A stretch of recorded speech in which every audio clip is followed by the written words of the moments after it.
আজকের আলোচ্য বিষয় হচ্ছে উমরার রুকুন কয়টি, ওয়াজিব কয়টি এবং কি কি।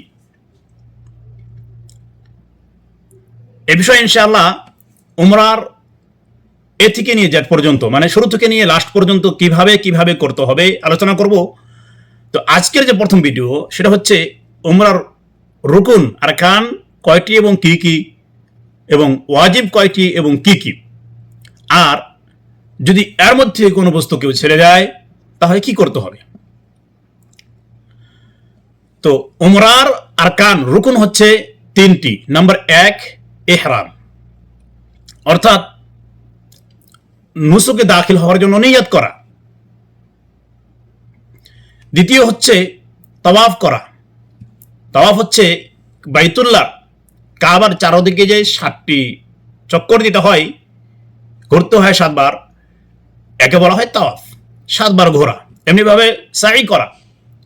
সাই হচ্ছে সাফাত থেকে মারওয়া পর্যন্ত যে 7টি চক্কর লাগানো হয়, এই সাই করা, একে বলা হয় সাই। যদি কোনো ব্যক্তি এই রুকুন যদি ছেড়ে দেয় তাহলে লা তাসিহুল উমরাহ, যে কোনো একটা রুকুন যদি ছেড়ে দেয় তাহলে তার উমরা সঠিক হবে না, উমরা হবে না। ওয়াজিব, ওয়াজিব হচ্ছে 2টি।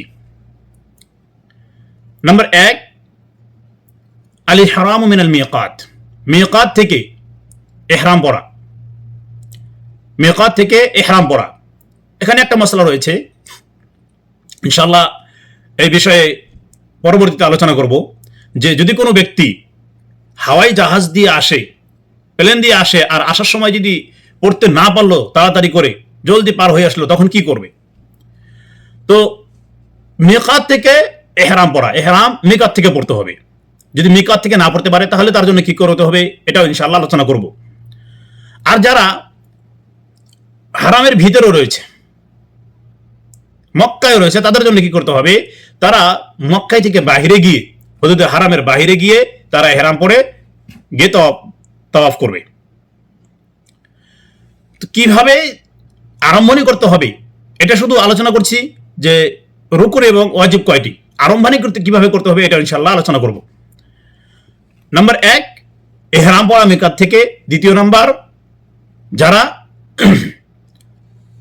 আছে মক্কার ভিতরে তারা বাইরে থেকে ইহরাম পরে আসা, তাওয়াফ করা, সাই করা এবং হালাক করা, 1 নাম্বার।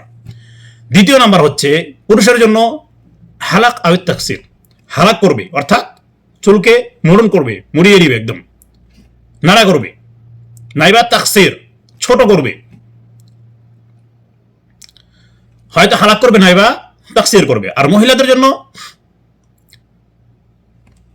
তাকসির করবে, 1 আঙ্গুল পরিমাণ কাটবে, একদম কিনারা থেকে, লাস্ট থেকে। এ হলো ওয়াজিব, ওয়াজিব 2টি। তো এখন কোনো ব্যক্তি যদি জেনে শুনে এই ওয়াজিবের থেকে যে কোনো একটা ওয়াজিব ছেড়ে দেয় তাহলে ফাআলাইহি দাম, তাকে দাম দিতে হবে, হয়তো একটা বকরি দিতে হবে, নাইবা তাকে